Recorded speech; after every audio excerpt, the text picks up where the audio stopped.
मौर्य काल। मौर्य साम्राज्य की स्थापना। चंद्रगुप्त मौर्य 323 से 29 ईसा पूर्व। प्रथम भारतीय साम्राज्य मौर्य साम्राज्य किसने स्थापित किया था? चंद्रगुप्त मौर्य ने।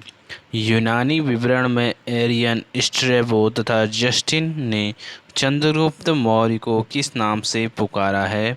तो सेंड्रोकोटस के नाम से। किन ग्रीक लेखकों ने चंद्रगुप्त मौर्य को एंड्रोकोटस कहा है?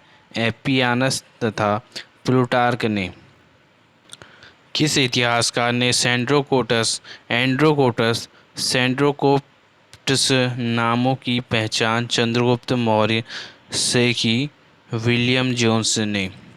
चंद्रगुप्त मौर्य तथा सेल्यूकस निकेटर के बीच युद्ध कब हुआ? 304 से 5 ईसा पूर्व। किस यूनानी लेखक ने चंद्रगुप्त मौर्य तथा सेल्यूकस निकेटर के मध्य हुई संधि का उल्लेख किया? प्लूटार्क ने। सेल्यूकस के राजदूत का क्या नाम था जो चंद्रगुप्त मौर्य के दरबार में रहता था? मेगास्थनीज। किन तमिल साहित्यों से दक्षिण में चंद्रगुप्त मौर्य के साम्राज्य के विस्तार की जानकारी मिलती है? आहानागुरु तथा पुरनानुरु से। प्लूटार्क ने चंद्रगुप्त मौर्य की सेना की कुल कितनी संख्या बताई है? 6 लाख। चंद्रगुप्त मौर्य किस धर्म का अनुयायी था? जैन धर्म का। चंद्रगुप्त मौर्य ने किस स्थान पर संलेखना पद्धति के जीवन का अंत कर दिया? श्रवणबेलगोला में। बिंदुसार 298 से 272 ईसा पूर्व। यूनानी लेखकों ने किस मौर्य शासक को अमित्रघात कहा है? बिंदुसार को। बिंदुसार को अन्य किस नाम से जाना जाता है? सिंहसेन तथा भद्रसार के नाम से। बिंदुसार के शासनकाल में कहाँ अशांति फैली थी? तक्षशिला में। सीरिया के शासक एंटियोकस प्रथम ने किसे अपना राजदूत बनाकर बिंदुसार के दरबार में भेजा था? डायमिकस को। बिंदुसार ने किस विदेशी शासक से शराब, सूखा अंजीर तथा दार्शनिकों की मांग की थी? सीरिया के शासक से। किस विदेशी शासक ने डायनोसियस नामक राजदूत को बिंदुसार के दरबार में भेजा? मिस्र के शासक टॉलेमी द्वितीय ने। मौर्य शासक बिंदुसार किस संप्रदाय का अनुयायी था? अजीवक संप्रदाय का। अशोक। किन दो मौर्य शासकों ने देवानामप्रिय की उपाधि ग्रहण की? अशोक तथा दशरथ ने। बौद्ध ग्रंथों में अशोक की माता का नाम था सुभद्रांगी एवं पासदिका। किस लेख में अशोक की पत्नी का उल्लेख मिलता है? प्रयाग स्तंभ लेख में। अशोक की पत्नी का नाम था महादेवी। अशोक की दो पुत्रियों के नाम थे संघमित्रा तथा चारुमती। अशोक के किस पुत्र का उल्लेख राजतरंगिणी में मिलता है? जालोक का। राज्याभिषेक एवं विजय अभियान। अशोक किस वर्ष मौर्य वंश का शासक बना था? 273 ईसा पूर्व। किसकी सहायता से सुसीम की जगह अशोक मौर्य वंश का शासक बना? राधागुप्त की सहायता से। अशोक ने किस वर्ष कलिंग पर विजय प्राप्त की? 261 ईसा पूर्व। कलिंग युद्ध में कितने व्यक्तियों को बंदी बनाया गया? 1,50,000 व्यक्तियों को। राजतरंगिणी के अनुसार अशोक ने किस स्थान पर देवपत्तन नामक नगर की स्थापना की? नेपाल में। अशोक के 13वें शिलालेख के अनुसार अशोक ने अपने यवन राजाओं के साथ मैत्रीपूर्ण संबंध स्थापित किए। 5 यवन राजाओं के साथ। धार्मिक दृष्टिकोण। किस ऐतिहासिक ग्रंथ के अनुसार अशोक शैव धर्म का उपासक था? राजतरंगिणी के अनुसार। किसके व्यक्तित्व से प्रभावित होकर अशोक ने बौद्ध धर्म अपना लिया? निर्ग्रोध के।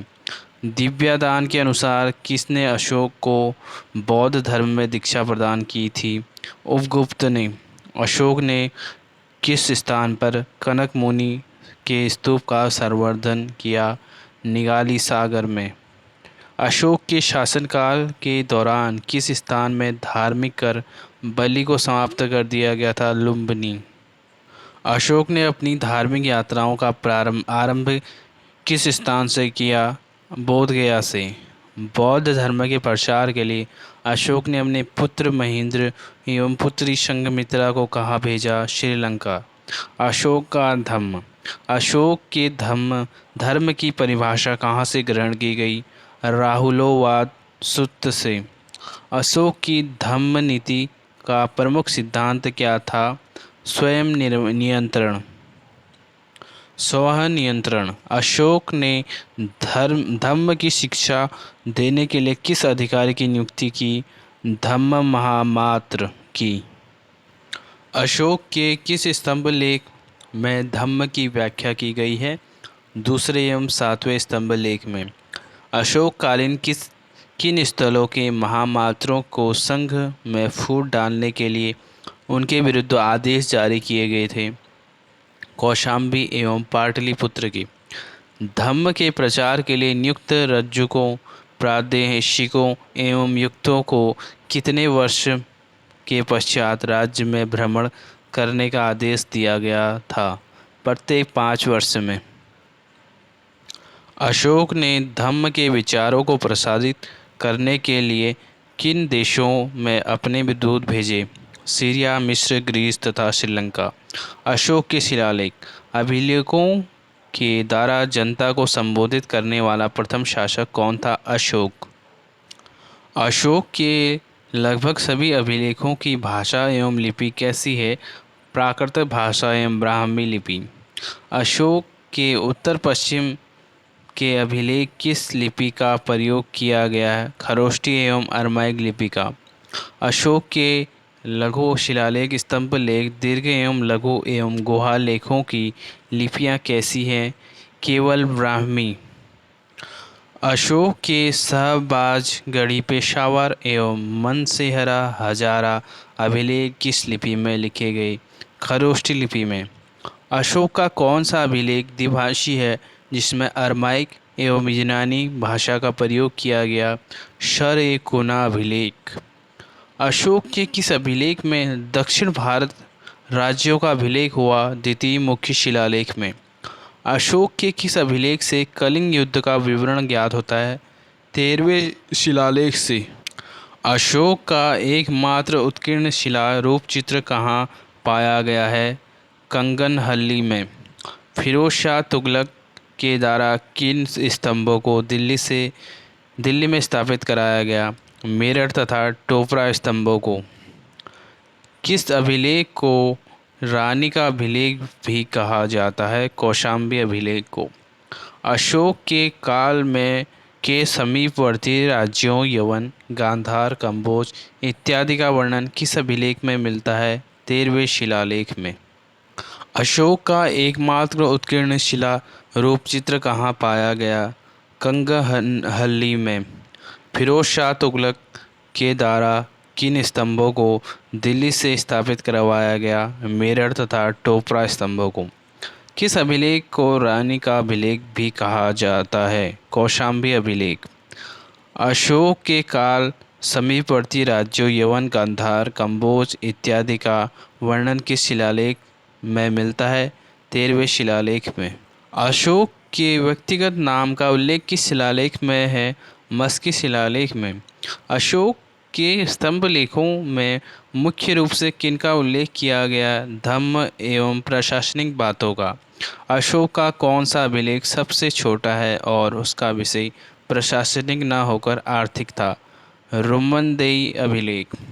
कहाँ के लघु स्तंभ लेखों में संघ में फूट डालने के विरुद्ध आदेश दिए गए? सांची, कौशाम्बी एवं सारनाथ लघु स्तंभों से। अशोक ने किन पहाड़ियों पर आजीवक सन्यासियों के लिए सुदामा गुफा, कर्ण चौपड़ तथा विश्व झोपड़ी गुफा का निर्माण करवाया? बराबर की पहाड़ियों पर। किस उभारदार मूर्ति शिल्प अशोक में अशोक के रानियों अशोक के नाम से उल्लिखित किया गया है? कंगनहल्ली। गिरनार एवं धौली शिलालेख कहाँ से प्राप्त हुए? काठियावाड़, गुजरात एवं पुरी, उड़ीसा से। सौपारा एवं एरगिडी शिलालेख के प्राप्ति स्थल कौन से हैं? ठाणे महाराष्ट्र और कुर्नूल आंध्र प्रदेश। दतिया तथा जयपुर से कौन से शिलालेख प्राप्त हुए? गुर्जरा एवं भाब्रू। भाब्रू शिलालेख में अशोक की कौन सी उपाधि उल्लेखित है? मगध के राजा की। अशोक के बृहद शिलालेख विवरण। पहला, पशु बलि की निंदा। दूसरा, चोल पांड्य केरल एवं सत्यव्युक्त की चर्चा। तीसरा, राजकीय अधिकारियों को प्रत्येक 5वें वर्ष दौरा करने का आदेश।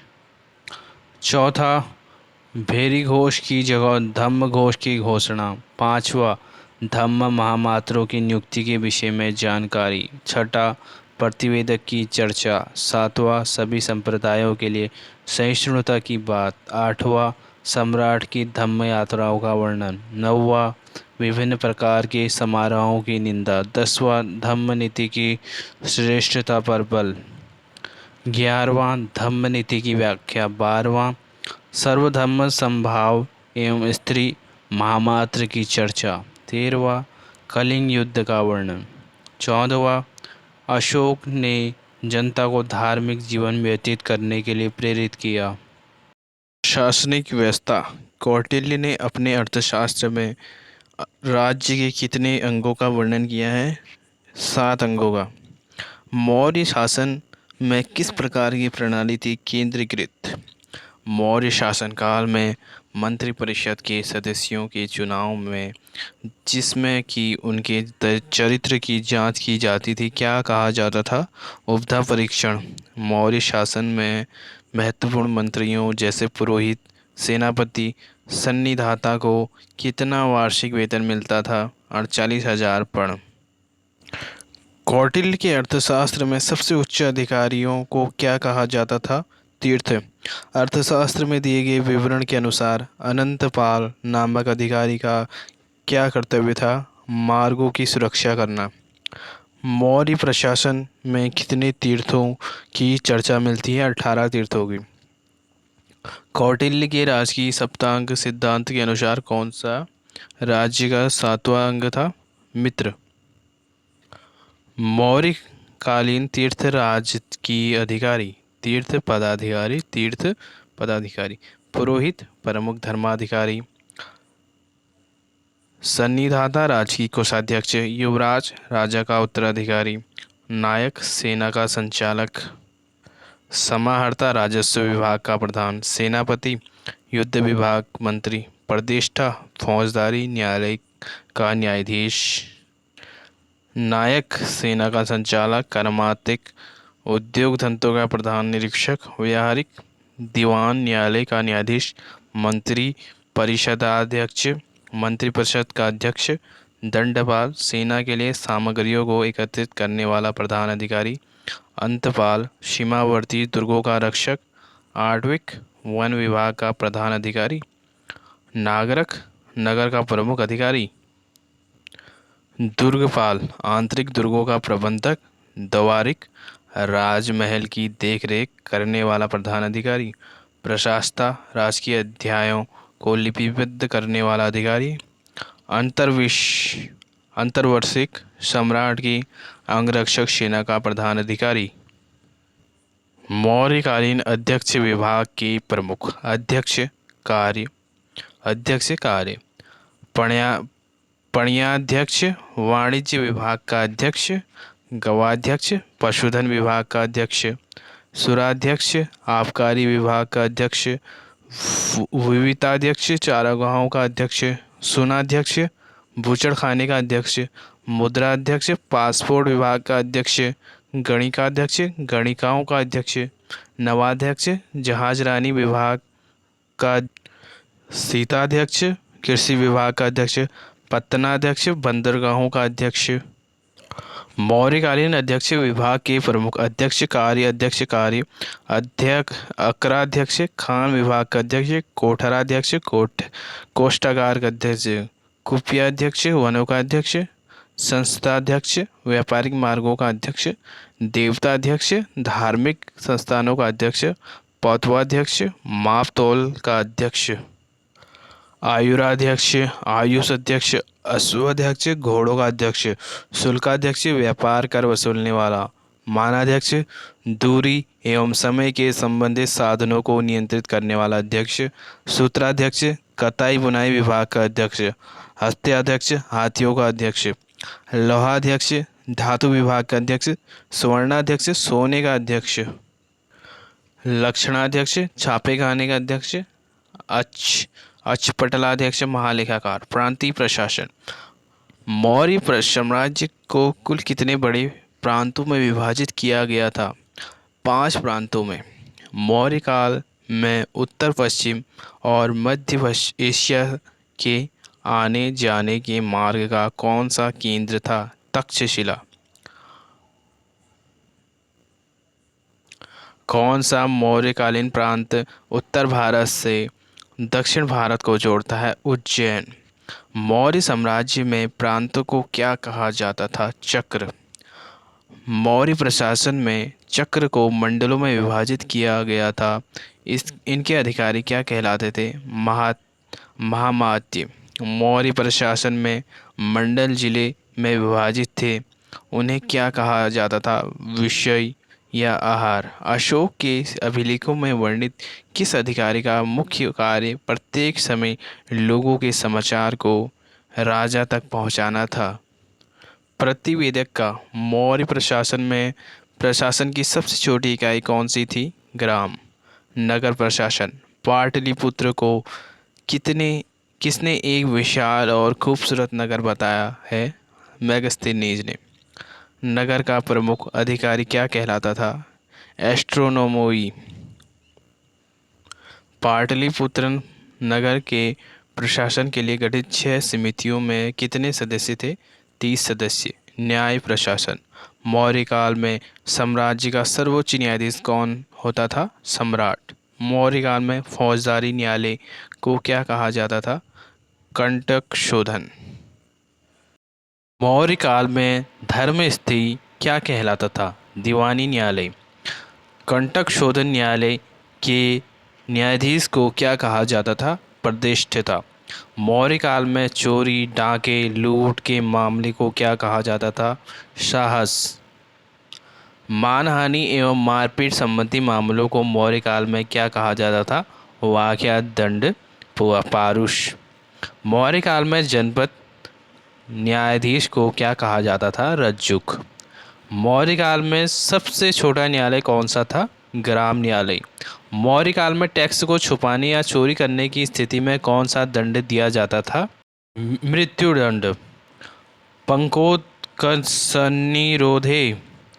पंकोत्कर्षनिरोधे मौर्य प्रशासन द्वारा लिया जाने वाला किस अपराध का जुर्माना था? कीचड़ फैलाने पर। सैन्य प्रशासन। किसने कहा था कि चंद्रगुप्त मौर्य ने 6 लाख सैनिकों की सहायता से संपूर्ण भारत को लौट डाला? प्लूटार्क ने। कौटिल्य ने अपने अर्थशास्त्र को मौर्य सेना को कितने विभागों में विभाजित किया? 3 भागों में। युद्ध में सेना का नेतृत्व करने वाला अधिकारी क्या कहलाता था? नायक। मेगस्थनीज के अनुसार सैनिक प्रशासन के लिए कितनी समितियां उत्तरदायी थी? 6 समितियां। सैन्य प्रशासन की प्रमुख समितियां एवं उनके कार्य। सैन्य प्रशासन की प्रमुख समितियां एवं उनके कार्य। प्रमुख समिति उनके कार्य। पहली समिति जल सेना की व्यवस्था। दूसरी समिति यातायात एवं रसद की व्यवस्था। तीसरी समिति पैदल सैनिकों की देखरेख। चौथी समिति अश्वरोहित सेना की देखरेख। पांचवी समिति गज सेना की देखरेख। छठी समिति रथ सेना की देखरेख। गुप्तचर व्यवस्था। मौर्य काल में गुप्तचर विभाग के प्रमुख अधिकारी को क्या कहा जाता था? महामात्यापसर्प। मौर्य काल में घुमक्कड़ प्रकृति के गुप्तचर को क्या कहा जाता था? संचरा। कौटिल्य के अनुसार वे गुप्तचर जो शत्रु राज्य से मिल जाते थे क्या कहलाते थे? उभय वेतन। मौर्य काल में वृषली भिक्षुकी तथा परिवार चक्र किसे कहा जाता था? स्त्री गुप्तचरों को। आर्थिक स्थिति।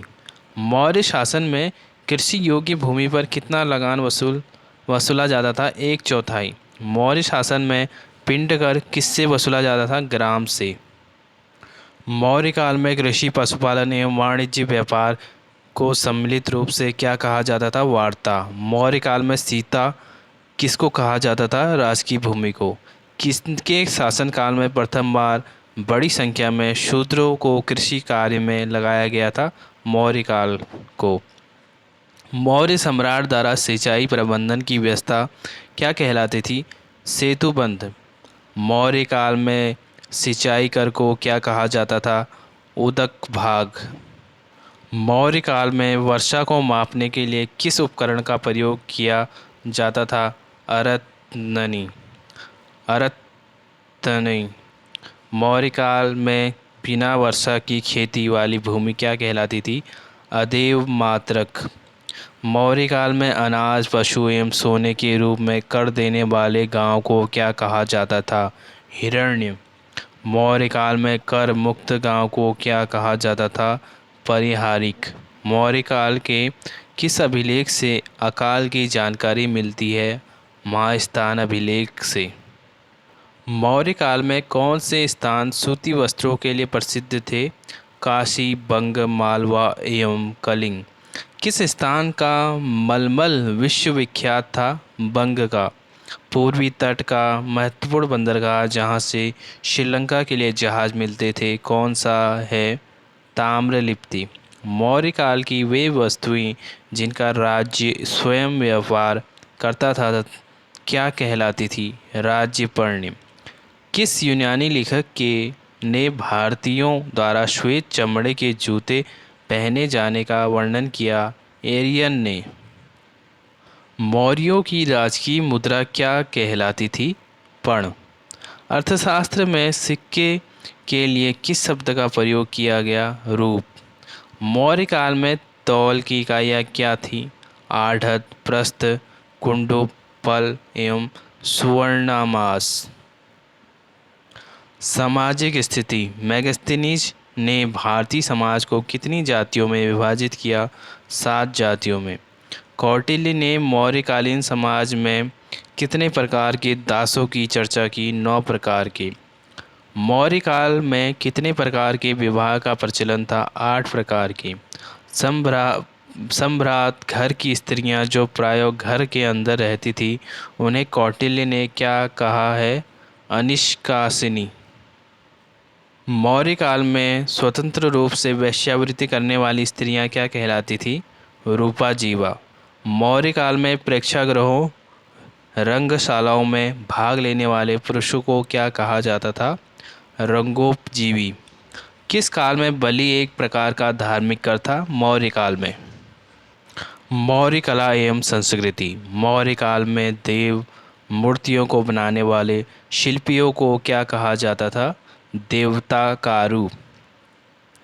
मेगास्थनीज ने किस देवता को हेराक्लीज की संज्ञा दी? कृष्ण को। मेगास्थनीज ने किस नगर का वर्णन पेलिब्रोथा के रूप में किया? पाटलिपुत्र। गुफाओं तथा घेरदार कुओं का निर्माण किस काल में प्रारंभ हुआ? मौर्य काल में। अशोक के एकाश्म स्तंभों का सर्वोत्कृष्ट नमूना क्या है? सारनाथ के सिंह स्तंभ का शीर्ष। अब तक सबसे प्राचीन स्तूप कहाँ से प्राप्त हुआ? नेपाल की सीमा पर स्थित पीपरहवा से। सांची के महास्तूप, भरहूत तथा तक्षशिला स्थित स्तूप का निर्माण किसके द्वारा करवाया गया है? अशोक के द्वारा। अशोक द्वारा गया जिले के में बराबर पहाड़ी में किसके लिए गुफाएं बनाई गई? आजीविकों के लिए। मौर्यकालीन मृदभांडों में सबसे उत्कृष्ट मृदभांड उत्तरी काली पॉलिश वाले मृदभांड। मौर्यकालीन शिक्षा का महत्वपूर्ण केंद्र क्या जहाँ चाणक्य शिक्षक था, कौन सा है था? तक्षशिला। मौर्य साम्राज्य से संबंधित अन्य तथ्य। मौर्य साम्राज्य के पतन के दौरान दिव्यदान किस मौर्य शासक को धर्म विवर्धन कहा गया कुणाल को। मौर्य वंश का अंतिम शासक कौन था जिसके पश्चात मौर्य साम्राज्य का पतन हो गया? बृहद्रथ। मौर्य काल के किस सेनापति ने बृहद्रथ की हत्या कर दी थी? पुष्यमित्र शुंग ने। किस इतिहासकार ने धार्मिक नीति को मौर्य साम्राज्य के पतन का कारण माना है? हरप्रसाद शास्त्री ने। मौर्य पतन संबंधी मत, इतिहासकार, पतन संबंधी कारण। हेमचंद्र राय चौधरी, अहिंसक एवं शांति प्रिय नीति। डी कौशाम्बी, आर्थिक कारण। हरप्रसाद शास्त्री, धार्मिक नीतियाँ मुख्य रूप से ब्राह्मण विरोधी नीति। डी झा, अकुशल एवं कमजोर उत्तराधिकारी।